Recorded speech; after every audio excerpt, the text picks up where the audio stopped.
Hey everyone, welcome back to the channel. My name is Ian, and today we're jumping into an interesting little event that happened in Canada.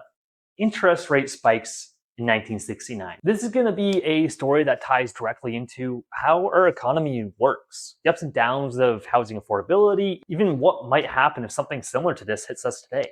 We'll break down the causes, the fallout, how Canada has handled rate spikes over the decades, and the big what if for our current market. First off, let's get the basics straight. How are interest rates determined in Canada, and why do they matter so much? Bank of Canada is the key player here.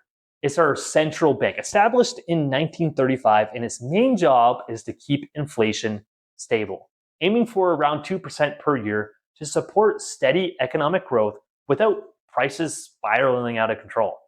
The bank sets what's called the policy interest rate, which is basically the target for overnight rate, the rate at which big financial institutions lend money to each other short term. This rate influences everything else, from the prime rates that bank charges for loans and mortgages to how much it costs businesses to borrow and invest. The bank looks at a bunch of factors when really deciding to raise or lower this rate.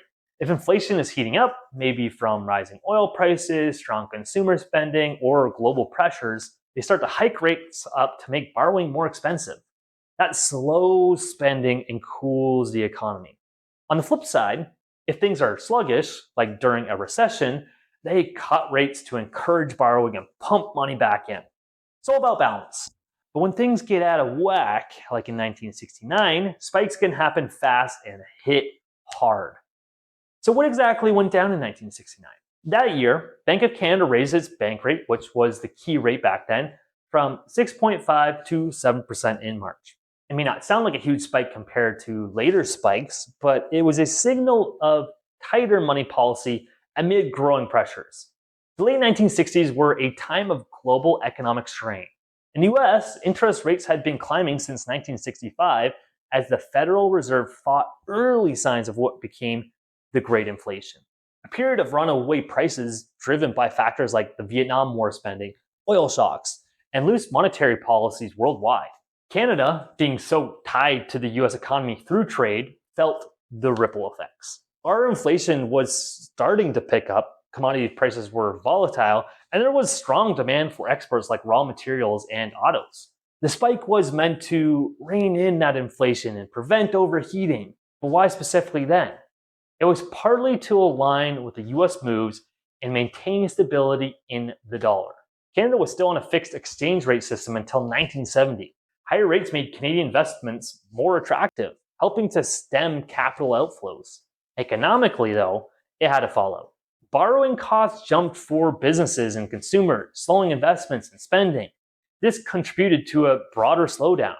By the early 1970s, Canada saw a shift with the dollar floating and commodity booms. The 1969 hike was an early warning of tougher times ahead.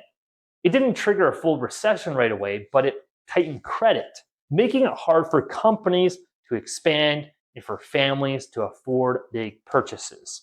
Now, let's take a look at the housing. Higher interest rates directly crushed affordability. In 1969, mortgage rates followed suit, pushing up from around 8 to 9% earlier in the decade toward double digits by the early 1970s. That meant monthly payments on a home loan skyrocketed. For context, if you're borrowing $50,000, which was a typical house price back then, in comparison, it's about $400,000 today, and you're borrowing at 7% instead of 6%, your payments jump noticeably, eating into what families could afford. Affordability dipped as wages didn't keep pace with those costs. The government responded by tweaking policies, like introducing quasi-variable rate mortgages under the National Housing Act to ease liquidity issues. But it still led to slower home sales and construction starts. People held off buying and builders faced higher financing costs, stalling the market. It wasn't as brutal as later crises, but it set the stage for ongoing challenges in making housing accessible. Looking broader at historical trends, Canada's interest rates have had some wild swings since the bank started in 1935. Early on, the bank rate hovered around 2 to 3% through the post-war boom. But by the 1960s, it was climbing as inflation started to build. Real monster came in the 1980s. Rates hit 16% in 1991, But even before that, in the early 80s, they spiked to over 20%, at times to combat double-digit inflation from oil shocks and wage price spirals. That era was painful.